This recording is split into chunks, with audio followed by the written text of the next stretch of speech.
All right, let's get right into this explainer because we're looking at a truly wild, chaotic moment in history. Picture Europe in 1945. A regime that arrogantly claimed it would last 1,000 years has just utterly collapsed into rubble. And its architects? Well, they were suddenly scrambling. Today, we're going to track the chilling and highly varied fates of the highest-ranking Nazi officials after the fall of Berlin. As you'll see, some were captured, some took their own lives, and some completely vanished into the fog of war. Look at how the Allies actually structured this massive, unprecedented historical reckoning. They took the 24 original Nuremberg defendants and broke their fates down into a pretty clinical tally. 18 were found guilty. Of those, 12 received the death penalty, including one who was actually tried in absentia, while 9 were handed prison sentences ranging from 10 years to life. And out of that whole group, only 3 were acquitted. To really grasp how this all played out on the ground, here is our roadmap for today. We'll cover the hunt for top Nazis, cyanide and suicide, the Nuremberg executions, and finally, the mysterious missing Gestapo chief. Okay, part 1, the hunt for top Nazis.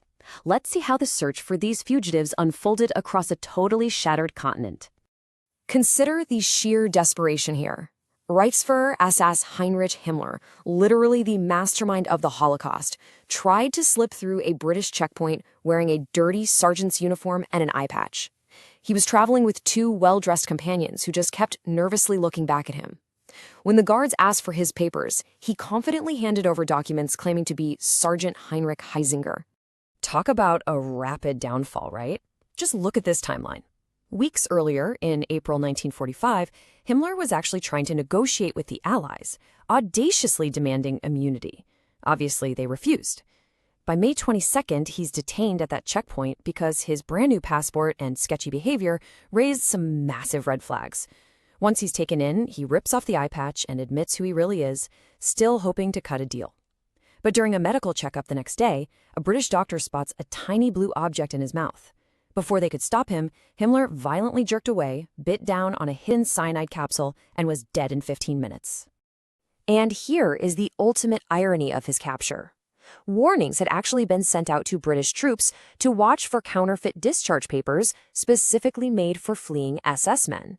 Himmler was caught precisely because his fake Heisinger papers carried the exact counterfeit stamp created by his own forgery operation. Literally, his own men sealed his fate. Moving on to Section 2, cyanide and suicide. Himmler definitely wasn't the only one to use poison as a final escape hatch. Which brings us to Hermann Göring, the one-time number 2 man in the entire Nazi hierarchy. Göring was slated to lead the parade of condemned men to the gallows, but instead he managed to swallow a cyanide capsule that he had somehow concealed inside a copper cartridge shell. He died on his cell cot just 2 hours, literally 2 hours, before he was scheduled to hang. It was this final arrogant gesture of defiance that completely threw a wrench into the Allies' highly organized execution plans.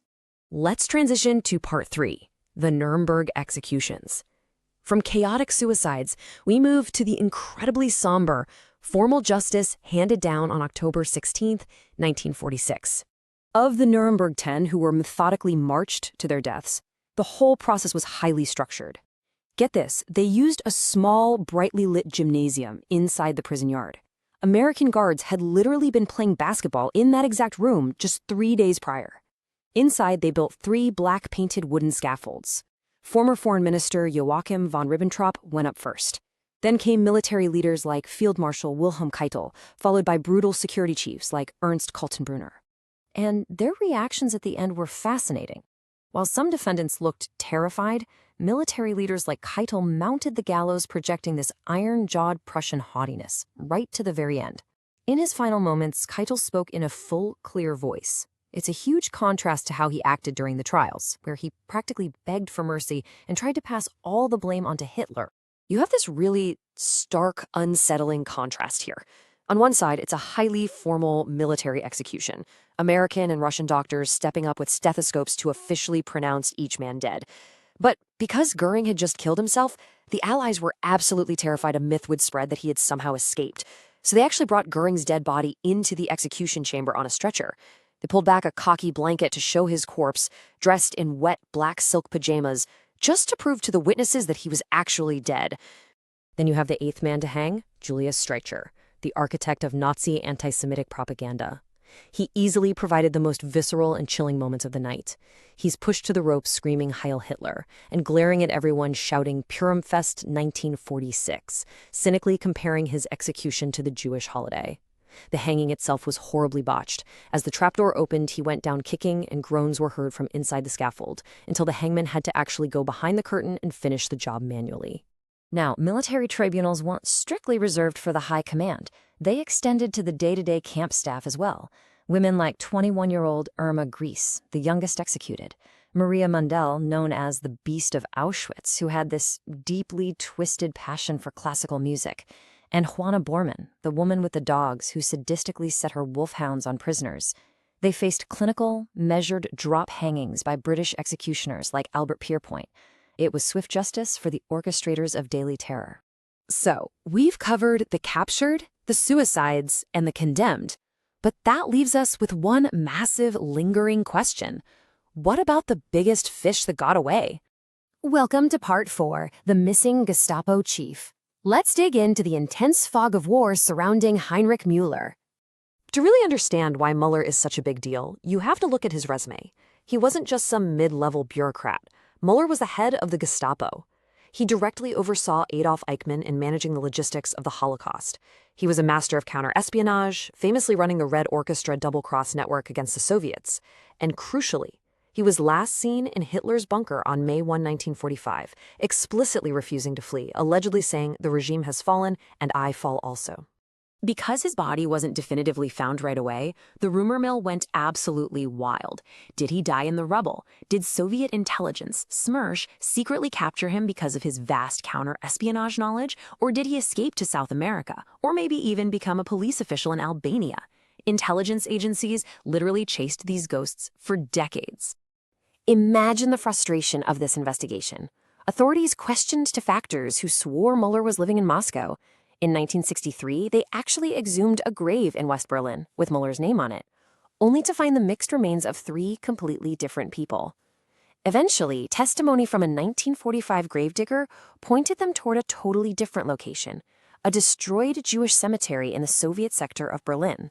Which brings us to this staggering number: 3,000. That is the number of bodies buried in the communal grave at the Gross-Hamburgerstrasse cemetery.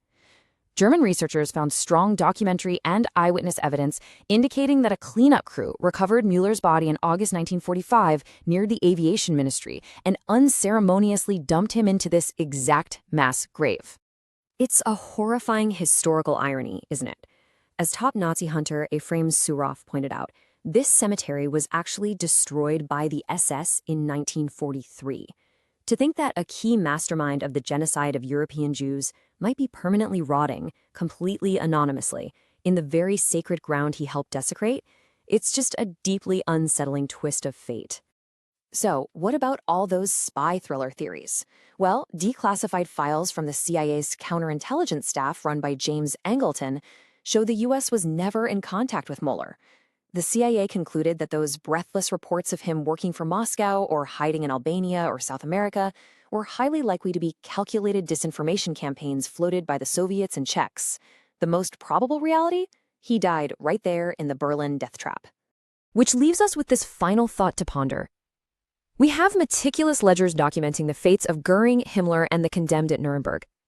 But the chaos of war allowed Gestapo Mueller to leave us with a permanent mystery. It really forces us to reflect on the nature of accountability. While many faced the hangman's rope or swallowed poison in a cold cell, the ultimate fate of one of the worst among them remains buried in the ashes of the history he helped destroy.